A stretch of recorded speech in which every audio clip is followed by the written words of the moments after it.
أعوذ بالله من الشيطان الرجيم. بسم الله الرحمن الرحيم. يا أيها الرسل كلوا من الطيبات واعملوا صالحا إني بما تعملون عليم. وإن هذه أمتكم أمة واحدة وأنا ربكم فاتقون. فتقطعوا أمرهم بينهم زبرا كل حزب بما لديهم فرحون. فذرهم في غمرتهم حتى حين. أيحسبون أن ما نمدهم به من مال وبنين نسارع لهم في الخيرات بل لا يشعرون. إن الذين هم من خشية ربهم مشفقون والذين هم بآيات ربهم يؤمنون والذين هم بربهم لا يشركون.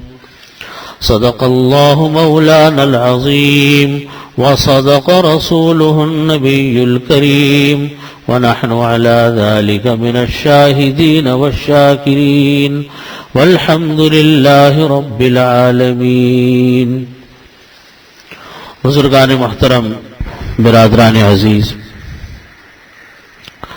اللہ رب العزت نے ارشاد فرمایا کہ یا ایھا الرسل، اے رسولو، کلوا من الطیبات واعملوا صالحا، تم لوگ حلال اور پاکیزہ چیزیں کھایا کرو، واعملوا صالحا، اور نیک کام کیا کرو، بھلائی کے کام کیا کرو.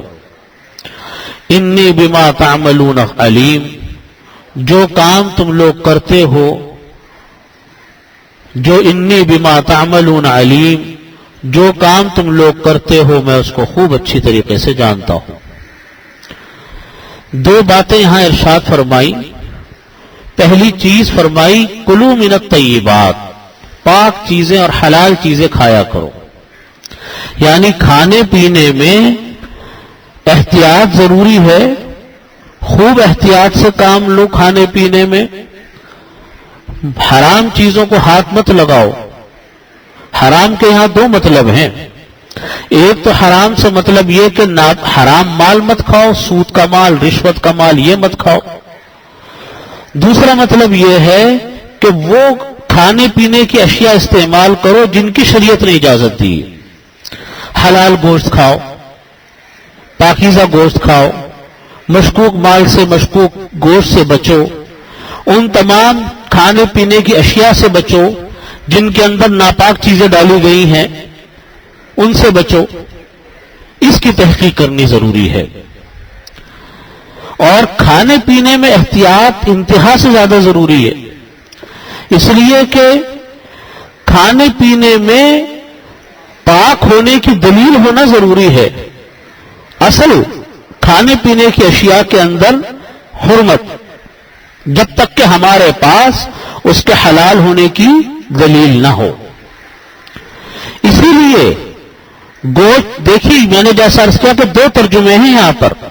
ایک ترجمہ تو یہ ہے کہ حرام مال مت کھاؤ، رشوت کا مال، سود کا مال، چوری کا مال، ڈکیتیوں کا مال، لوٹا ہوا مال، یہ مال مت کھاؤ.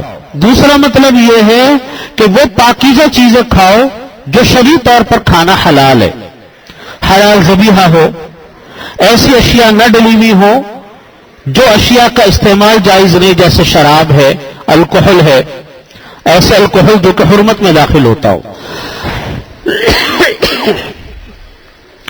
اور بہت ساری اشیاء وہ ہوتی ہیں جیسا کہ بعض جانوروں کی چربیاں ہوتی ہیں، سور کی چربی ہے، عام غیر مذبوحہ جانوروں کی چربیاں ہیں، ان کی ہڈیاں ہیں، ان کے اجزاء دوائیوں میں ڈالے جاتے ہیں، ان کے اجزاء مختلف کھانے پینے کے اندر ڈالے جاتے ہیں.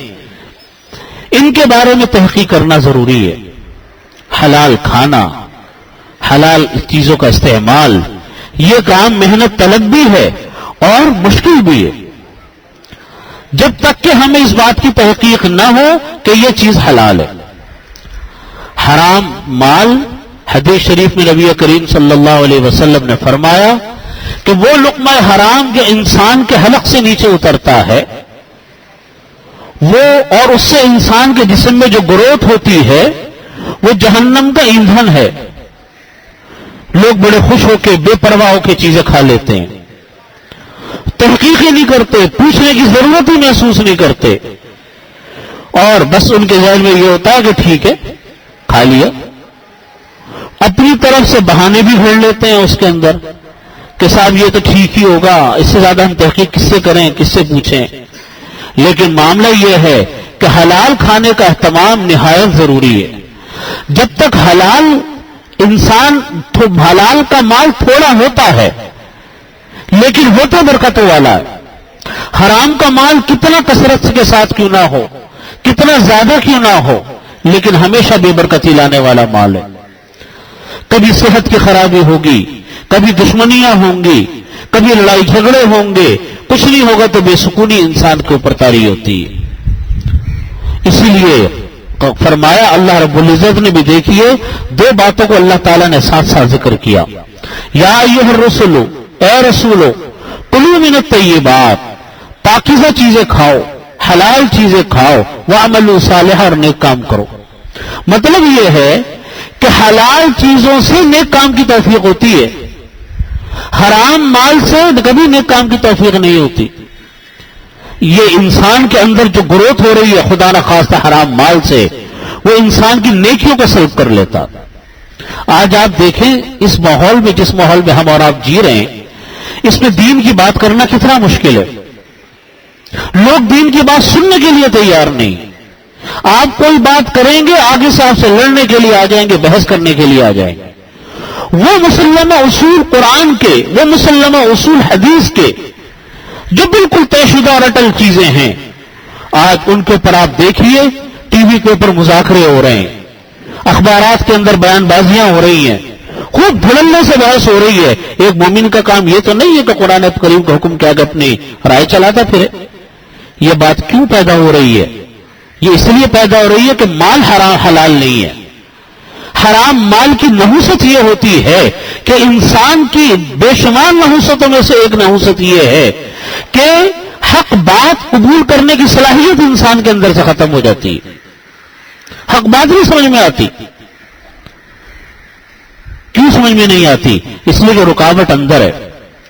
حضرت مولانا یعقوب نانوتوی رحمۃ اللہ علیہ کا واقعہ ہمارے بزرگ سناتے ہیں, میں نے پہلے بھی کئی دفعہ یہ واقعہ سنایا. وہ فرماتے ہیں کہ ایک مرتبہ ایک آدمی نے ہماری دعوت کی. فرماتے ہیں کہ کھانا شروع کرتے ہی, اللہ کے نیک بندے تھے, کھانا شروع کرتے ہی فرماتے کہ مجھ کو یہ احساس ہوا کہ یہ کھانا کسی حلال پیسے کا نہیں ہے, حلال مال کا نہیں ہے. تو کہتے ہیں وہ فوراً میں اٹھا اور بہانہ کر کے چلا گیا کہ میری طبیعت ٹھیک نہیں ہے. باہر جا کے میں نے اکائیاں کرنے کی کوشش کی لیکن کچھ نکلا نہیں. فرماتے ہیں کہ حالانکہ میرے پاس کوئی دلیل نہیں تھی کہ یہ کھانا حرام ہے یا حرام پیسے کا ہے, لیکن میرے اندر کا دل یہ کہتا تھا کہ یہ کھانا حلال مال کا نہیں ہے. تو فرماتے ہیں کہ اس کے بعد مجھ کو ایک عرصے تک نت نئے گناہوں کے خیالات دلوں میں پیدا ہوتے رہے, نت نئے گناہوں کے خیالات آتے رہے. یہ ہوتی ہے حرام کی نحوست. اسی لیے علماء نے لکھا ہے کہ حلال میں اور حرام میں جتنے بھی کام ہیں, حرام کام ہو ان کے درمیان یوں جیسے زنجیر کی کڑیاں ہوتی ہیں نا, ایک دوسرے کے اندر لگی ہوئی ہوتی ہیں, اس طرح یہ حرام کی کڑیاں بھی ایک دوسرے کے ساتھ لگی ہوئی ہوتی ہیں. ایک گناہ کرو گے دوسرا گناہ خود بخود ہوتا چلا جائے گا, دوسرا کرو گے تو تیسرا خود بخود ہو جائے گا. اسی طرح اعمال صالحہ میں ہوتا ہے, نیک اعمال میں ہوتا ہے. نیک اعمال بھی توفیق دے دیں تو یہ بھی آپس میں کڑیوں کی طرح لگے ہوئے ہوتے ہیں.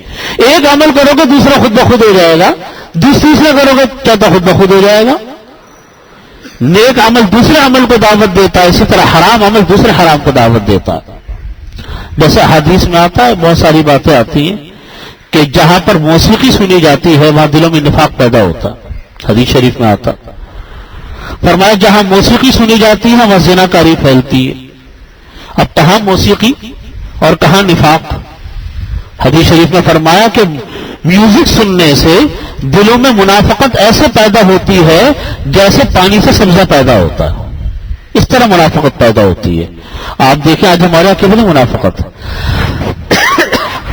ملو گے تو ایسے ملیں گے جیسے کہ آپ ان سے بڑا قریبی کوئی نہیں, اور برے ایسے بنے ہوئے ہوں گے پیچھے کہ ایسا لگتا ہے کہ ان سے بڑے برے کوئی نہیں ہے. یہ منافقت نہیں ہے کہ انسان کا ظاہر و باطن بگڑ گیا. اس میں جہاں اور اعمال کا دخل ہے وہاں سب سے بڑا دخل یہ ہے کہ حلال مال نہیں کھایا جاتا. یا تو روپیہ حلال نہیں ہوتا, یا وہ گوشت حلال نہیں ہے, اشیاء حلال نہیں ہے. حرام مال صرف وہی نہیں ہوتا جو چوری ڈکیتیوں سے ہو. حرام مال کی بعض قسمیں تو وہ ہیں جو ہمیں اور آپ کو پتا ہے کہ حرام ہے. چوری کا مال ہے, کون کہتا ہے کہ حرام نہیں ہے؟ ہر آدمی کہتا ہے حرام. ڈکیتیوں کا مال ہے, ہر آدمی جانتا ہے کہ حرام ہے. سود کا پیسہ ہے, ہر آدمی کہے گا کہ حرام ہے. رشوت کا پیسہ ہے, ہر آدمی کہے گا کہ حرام ہے. لیکن حرام کی ایک قسم وہ ہوتی ہے جس کے بارے میں پتہ نہیں ہوتا کہ حرام ہے لیکن ہوتا حرام ہے. وہ سب سے خطرناک قسم ہوتی ہے. وہ کیا ہوتا ہے؟ وہ ایسی قسمیں ہوتی ہیں کہ آدمی سمجھتا ہے کہ میں نے تو کوئی حرام کام نہیں کیا لیکن کر رہا ہوتا ہے حرام. مثال کے طور پہ میراث تقسیم نہیں کی کسی کے انتقال کے بعد. میراث میں سب کے حصے ہیں, لیکن ہمارے ہاں تو ہر جگہ یہی مجھ کو دیکھنے میں نظر آتا ہے کہ جی میراث تقسیم نہیں ہوئی, جس کے جو ہاتھ لگ گیا وہ لے بیٹھا. بڑے بھائی کے ہاتھ میں جو مال لگ گیا بڑے بھائی نے ہتھیا لیا, چھوٹے بھائی کے ہاتھ میں جو لگا ہتھیا لیا. بہنوں کو محروم کر دیا, ان کی شادیاں کر دی تو کہہ دیا کہ چلو جی ان کی تو شادیاں ہو گئی, بس وہ فارغ ہو گئی. میراث کی تقسیم, میراث یہ مسئلہ ہے. قرآن پاک میں میراث کے احکامات کی اتنی لمبی تفصیل ہے اور قرآن کریم میں کسی کا انتقال ہوتا ہے وہ میراث حصص کے اعتبار سے تقسیم ہوتا ہے جو شریعت نے حصے مقرر کیے ہیں. کوئی ایک انسان اگر اس کو لے کر بیٹھ گیا تو اس کا مطلب یہ کہ دوسرے کا مال چھین کر بیٹھ گیا. جیسے کوئی آدمی آپ کا مال چھین کر بیٹھ جائے اس کے لیے حلال نہیں ہے, اسی طریقے سے ایک بھائی نے دوسرے بہن بھائیوں کا حق لے لیا اور لے کر اپنے تصرف میں لے آیا, وہ حلال نہیں ہے اس کے لیے. میراث کی تقسیم نہایت ضروری ہے. یہ حرام کی قسم وہ ہے جو لوگوں کو پتہ نہیں ہوتی. کاروبار کر رہے ہیں لیکن کون کتنے پیسے لے گا, کس کا کتنا حصہ ہے یہ متعین نہیں ہے. یہ حرام ہے. آپ اس کو طے کرو کہ کون کس کا حصہ لے گا اور کتنا فیصد کس کا حصہ ہے. کاروبار ملازمت کر رہے ہیں, ملازمت کرتے ہیں لیکن کام پورا نہیں کرتے, ڈیوٹی پوری نہیں دیتے, اور اس ڈیوٹی دیے ہوئے جس کے وقت کی ڈیوٹی نہیں تھی اس کے پیسے خوب مزے سے لیتے ہیں. کہتے کوئی پوچھ کر دکھا دے ہم کو کہ صاحب تم نے کام پورا کیا نہیں کیا. یہ حرام کی وہ بدترین قسمیں ہیں جس کا کہ انسان کو علم نہیں ہوتا کہ ہم سے یہ حرام کام ہو گیا. اسی طریقے سے ذبیحے کا معاملہ ہے. جانور اس وقت ذبح ہوتا ہے. دیکھیے آج کل گوشت جو ہے, ہم تو شکر ادا کریں کہ ہمارا پاکستان میں ہے, ہمارے ہاں جو گوشت کٹتا ہے وہ ہاتھوں سے کاٹا جاتا ہے اور کاٹنے والے مسلمان ہوتے ہیں, اور ہم یہی گمان کرتے ہیں کہ بسم اللہ اللہ اکبر پڑھتے ہوں گے. لیکن دنیا میں یہ نہیں ہوتا. دنیا میں آج مسئلہ شریعت کا یہ, پہلے میں مسئلہ عرض کر دوں. مسئلہ یہ ہے کہ جب حکم یہ ہے ذبیحے کا, قرآن کریم اللہ تعالیٰ نے فرمایا کہ یا ایھا الذین آمنوا لا تأکلوا مما لم یذکر اسم اللہ علیہ, اے ایمان والو تم لوگ اس جانور کے گوشت کو مت کھانا جس کے اوپر اللہ کا نام نہ لیا گیا ہو. یہ حکم ہے قرآن پاک کا. مسئلہ یہ ہے کہ جب جانور کو ذبح کیا جائے تو بسم اللہ اللہ اکبر اللہ کا نام لے کر جانور کو ذبح کیا جائے, اور مسلمان ذبح کرے اللہ کا نام لے کر ذبح کرے, اور حلق میں 4 رگیں ہوتی ہیں, ان 4 رگوں کا کٹنا ضروری ہے, یا اکثر کا کٹنا ضروری ہے. جس کے 4 نام یہ ہیں, 2 کا نام ودجین ہے, ایک مرئی ہے, ایک حلقوم ہے. یہ 4 رگیں کٹنی ضروری ہوتی ہیں. جب یہ 4 رگیں کٹتی ہیں اس کے بعد جسم کے اندر سے جو ایک بہتا ہوا خون نکلتا ہے یہ نجس خون ہوتا ہے, ناپاک خون ہوتا ہے, جس کو دم مسفوح کہا جاتا ہے. جب یہ جانور کا خون نکلتا ہے تو اس کا گوشت حلال ہوتا ہے. یہ مسئلہ ہے. آج ہم پاکستان میں تو الحمدللہ پھر بھی ہمارے ہاں بہت بہتری ہے, لیکن جو ملٹی نیشنل کمپنیز ہیں ان کے جو پیک گوشت آتے ہیں یا ہمارے ہاں کے ڈپارٹمنٹل اسٹوروں میں گوشت ملتے ہیں اور پیک ڈبوں میں ہوتے ہیں، پیکٹوں میں ہوتے ہیں، ان کے بارے میں تحقیق کر کے لینا ضروری ہے کہ یہ کہاں سے آتے ہیں۔ اگر یہ کسی ایسے ملک سے آ رہے ہیں جہاں پر حلال ذبیحہ کا انتظام نہیں ہے تو وہاں پر ان گوشتوں کو ہاتھ لگانا درست نہیں ہے۔ تو دو طرح کی سلاٹرنگ ہوتی ہے، ذبیحے ہوتے ہیں۔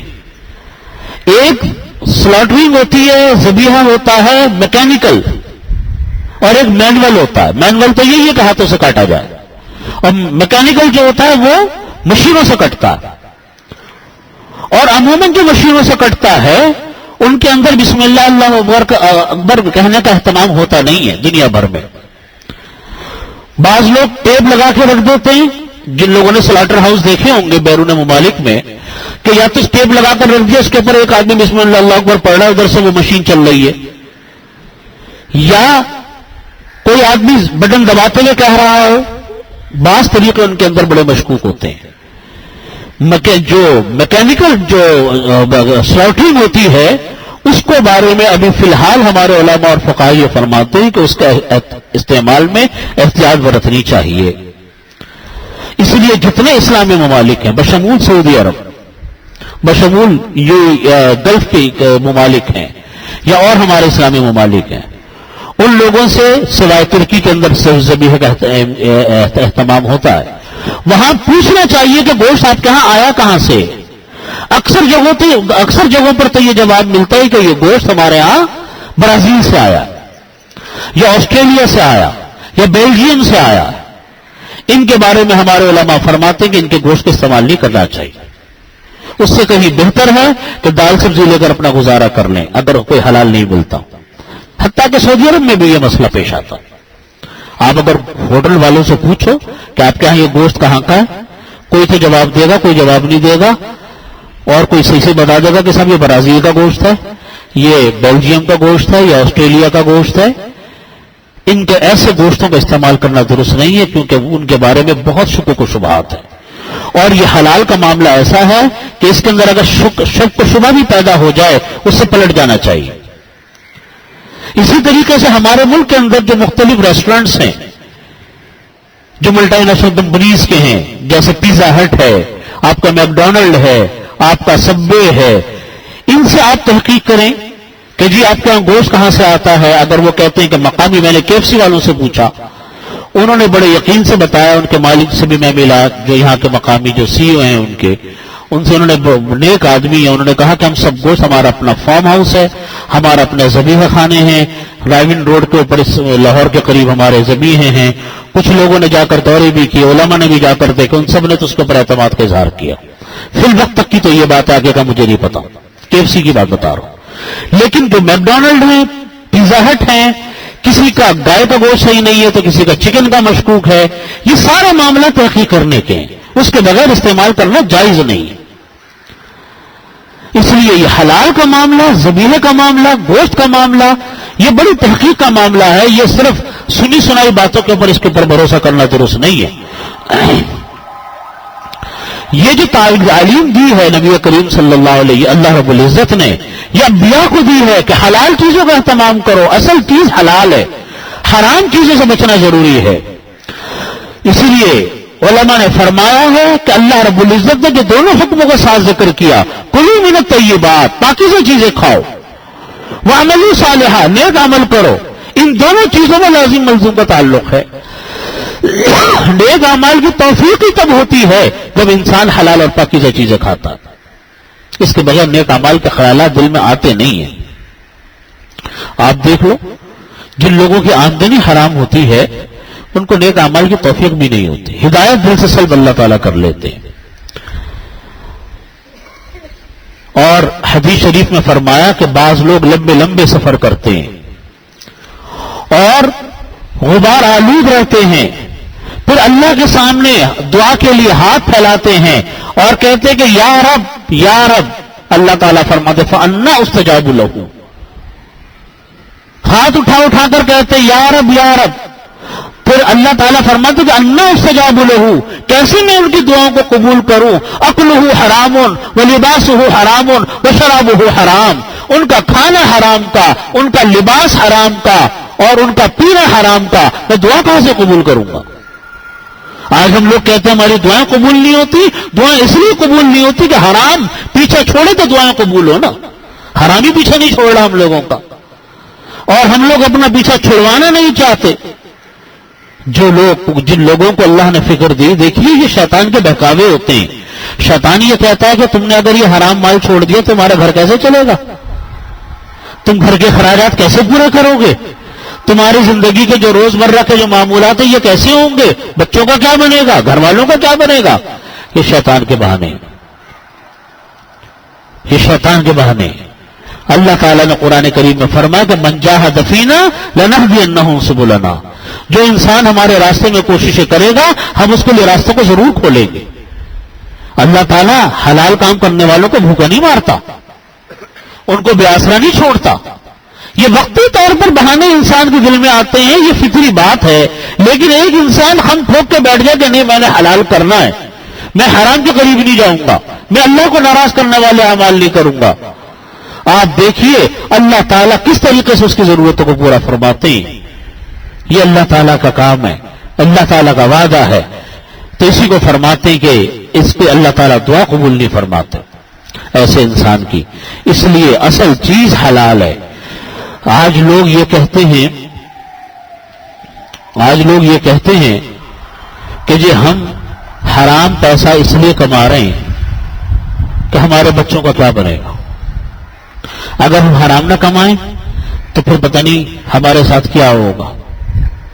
لوگ کہتے ہیں نا کہ ہم بچوں کا کیا کریں گے؟ کسی کو دیکھو رشوت میں لگا ہے، رشوت تو اس طرح پھیل گئی ہے محال و معاشرے میں کہ الامان والحفیظ، اللہ تعالی ہم لوگوں کو بچائے، معاشرے کو بچائے۔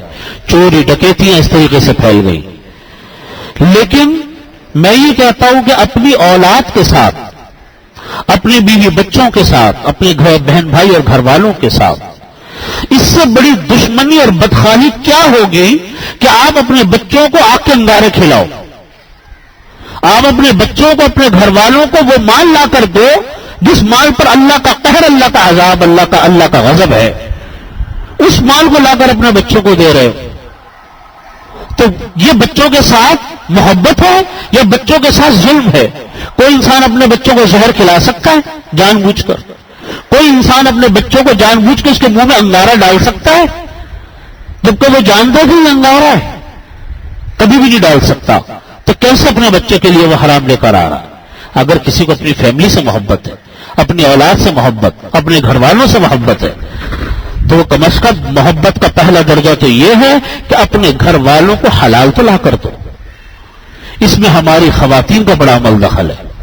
اگر ہماری خواتین، ہماری بہنیں اگر اپنے مردوں سے یہ کہیں، گھر کے بڑوں سے یہ کہیں کہ کوئی بات نہیں، ہم تھوڑے پیسوں میں گزارا کر لیں گے لیکن ہمیں حلال چاہیے،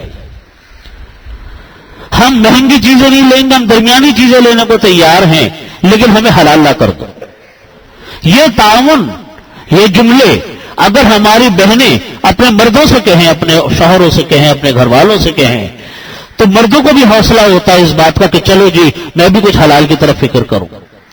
ورنہ ہمارے ماحول اور معاشرے میں اگر کوئی مرد بیچارہ حلال لے کر آنا بھی چاہتا ہے تو وہ کہتا ہے کہ مجھ کو اپنے خاندان میں کیسے موو کروں گا، کیسے اٹھوں گا بیٹھوں گا۔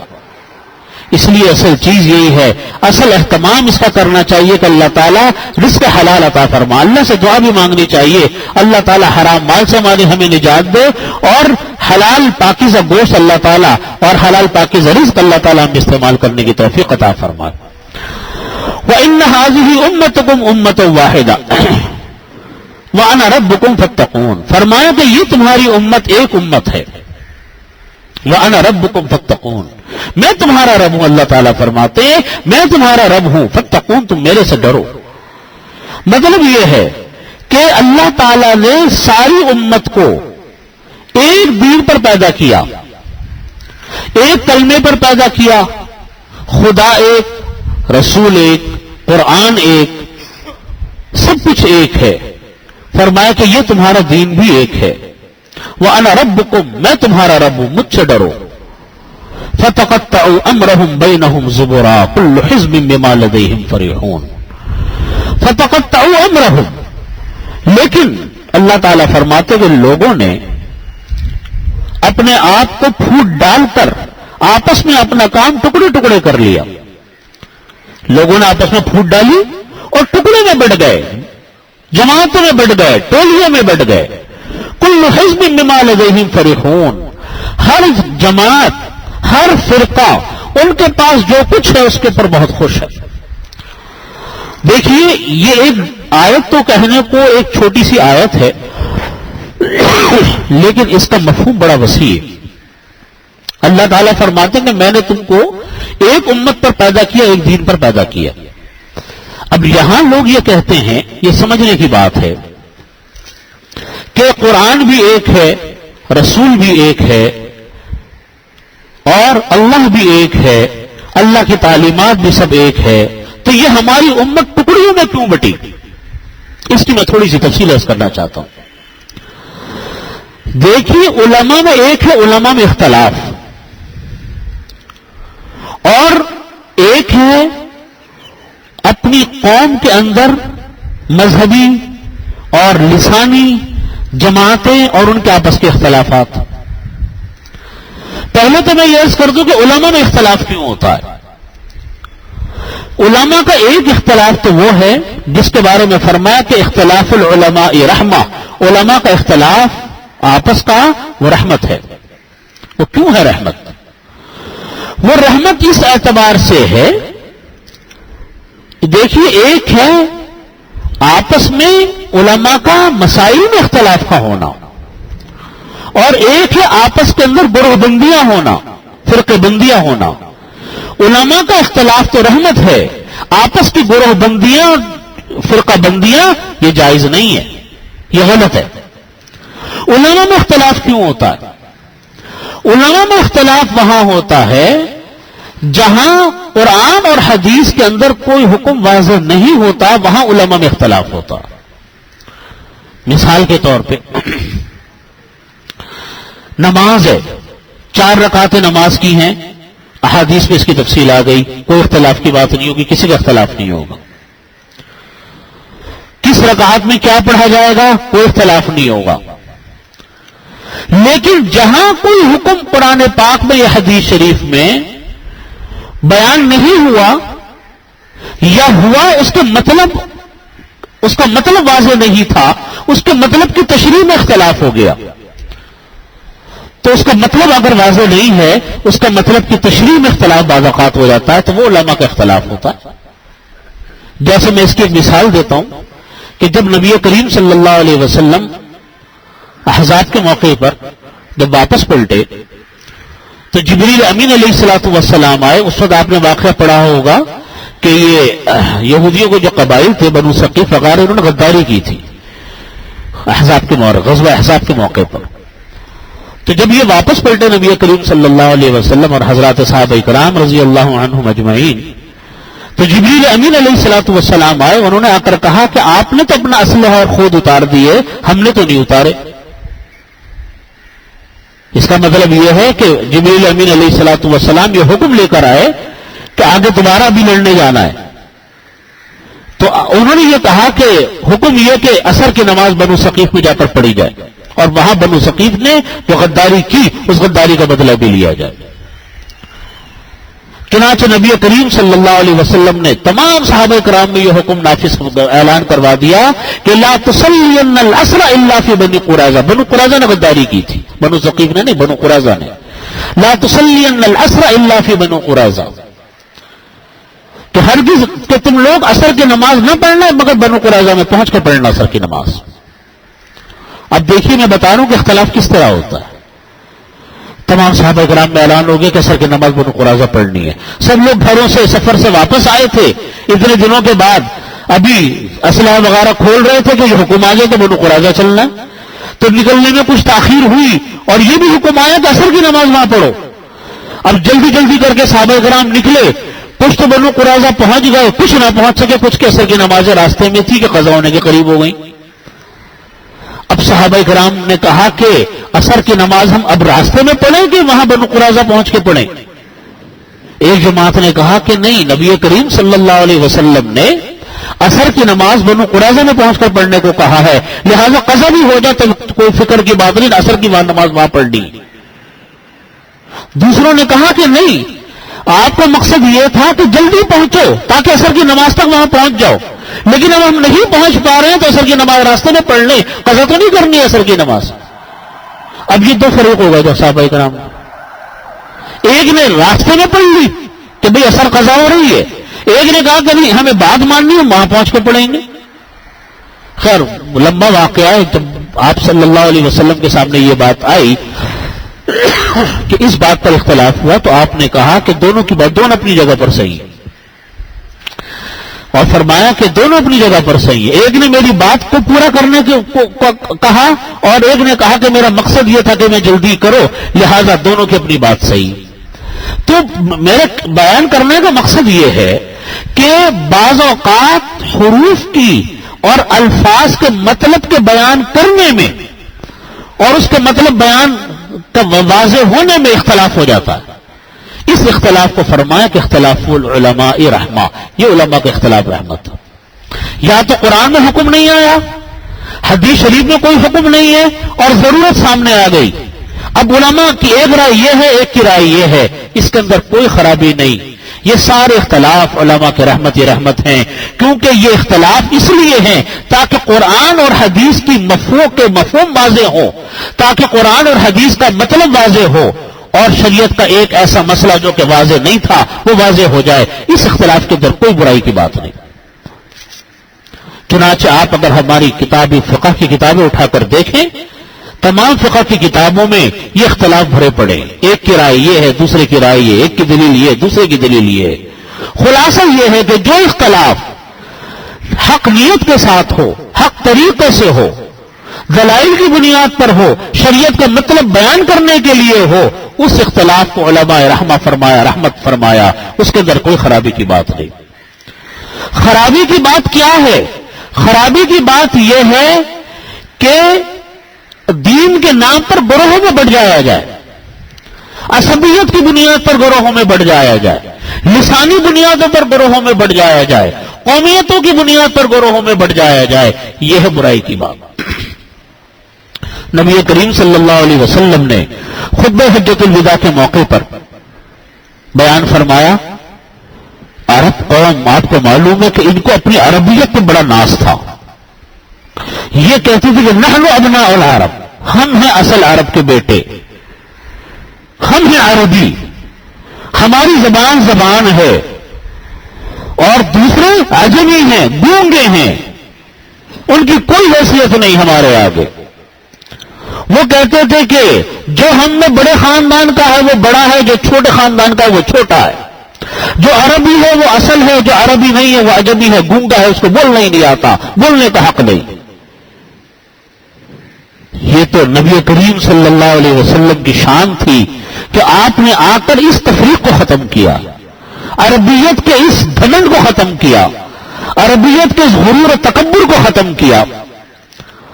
آپ نے غزوہ حجۃ الوداع کے موقع پر فرمایا کہ کسی کالے کو گورے پر، کسی گورے کو کالے پر، کسی عربی کو عجمی پر، کسی عجمی کو عربی پر کوئی فوقیت حاصل نہیں۔ ان اکرمکم عند اللہ اتقاکم، اللہ کے نزدیک باعزت انسان وہ ہے جو تم میں سب سے زیادہ متقی ہے، وہ باعزت ہے۔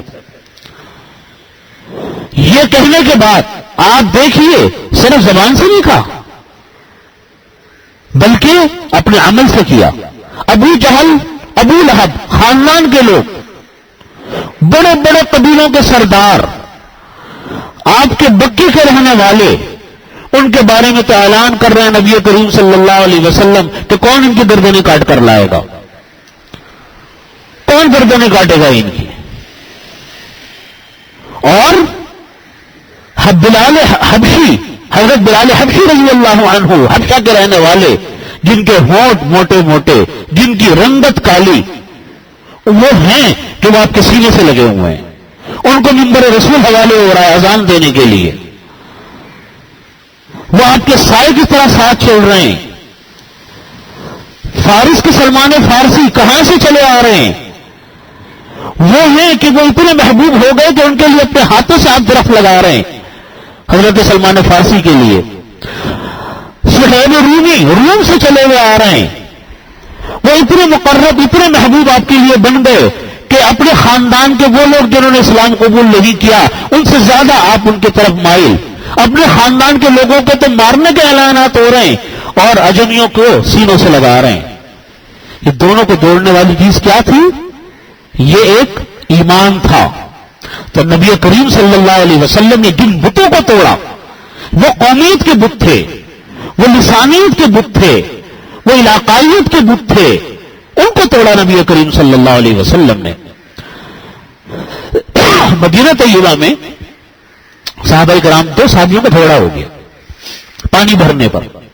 ایک مہاجر تھے، مکہ مکرمہ سے ہجرت کر کے آئے تھے، اور ایک انصاری تھے مدینہ طیبہ کے. جب دونوں کا جھگڑا ہوا تو ہاتھا پائی بھی ہوئی. تو انصاری صحابی نے اپنی مدد کے لیے کہا کہ یا للانصار، اے انصاریوں میری مدد کو آؤ. مہاجروں نے کہا کہ یا للمہاجرین، اے مہاجروں میری مدد کو آؤ. نبی کریم صلی اللہ علیہ وسلم کو جھگڑے کی اطلاع پہنچی تو آپ کا چہرہ انور غصے سے سرخ ہو گیا. آپ نے غلطی نہیں پکڑی کہ غلطی کس کی تھی، کس نے کس کو کہا سنا، کس نے کس کو برا بھلا کہا، یوں نہیں کہا. آپ کا چہرہ اس بات پر غصے سے سرخ ہو گیا کہ تم لوگوں نے اپنی قومیتوں کو کیوں پکارا، اپنے قوم کے لوگوں کو کیوں پکارا مدد کے لیے. یہ کیوں کہا کہ یا للانصار، اور یہ کیوں کہا کہ یا للمہاجرین، اے مہاجروں مدد کو آؤ. یہ کیوں نہیں کہا کہ یا للمسلمین، اے مسلمانوں میری مدد کو آؤ. فرمایا کہ دعوہا فانہا منتنا، آپ نے فرمایا کہ اس نعرے کو چھوڑو، یہ بدبودار نعرے ہیں. دعوہا فانہا منتنا، ان نعروں کو چھوڑو، یہ کیسے نعرے ہیں؟ بدبودار نعرے ہیں. اسی کو فرمایا کہ جو کوئی انسان تعصب کا نام لیتا ہے، تعصب کی طرف دعوت دیتا ہے اور وہ انسان مرتا ہے فقد مات میتۃ جاہلیہ، وہ جاہلیت کی موت مرتا ہے.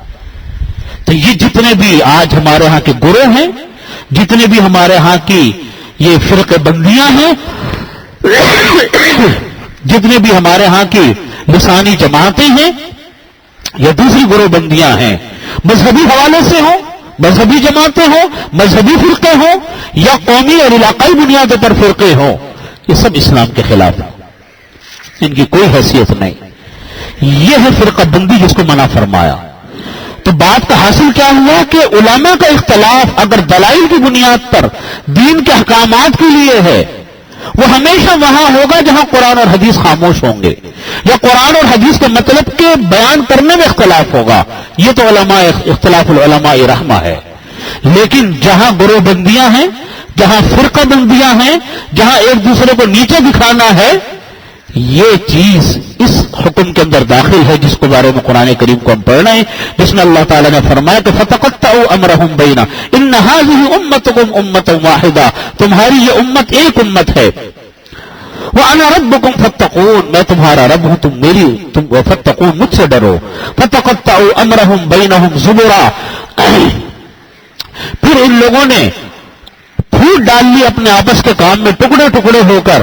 کل حزب بما لدیہم فرحون، ہر جماعت اس بات پر خوش ہے کہ میرے پیروکار بہت زیادہ ہے، میں بہت اچھے طریقے پر کام کر رہا ہوں. فذرہم فی غمرتہم ساہون، ان کو تم چھوڑ دو، فی غمرتہم، ان کی اپنی جہالت میں، حتی حین، موت کے وقت، ایک وقت تک کے لیے. یعنی مطلب یہ ہے ایسے لوگوں کو ان کی اپنی جہالتوں میں ڈوبے رہنے دو، حتی حین، یہاں تک کہ ان کی موت کا وقت آ جائے گا. جب موت کا وقت آئے گا تو ان کو خود ہی پتہ چل جائے گا کہ کون حق پر تھا اور کون باطل پر تھا.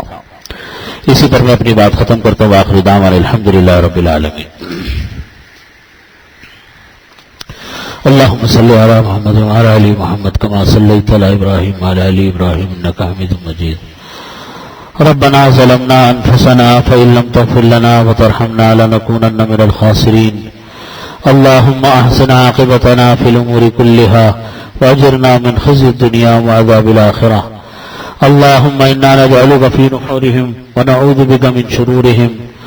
اللهم إنا نسألك الهدى والتقى والعفاف والغنى اللهم إنا نسألك تمام العافية ونسألك دوام العافية ونسألك الشكر على العافية ونسألك الغنى عن الناس. یا اللہ ہمارے تمام گناہوں کو معاف فرما. یا اللہ تمام صغیر و کبیرہ گناہوں کی مغفرت فرما. یا اللہ ہم کو ہر طرح کی عافیت نصیب فرما. یا اللہ ہم میں سے جو لوگ بیمار ہیں ان سب کو شفاء کامل عاجل مستمر دائم عطا فرما. ربنا تقبل منا انك انت السميع العليم وتب علينا انك انت التواب الرحيم. اللهم صل على محمد وعلى ال محمد.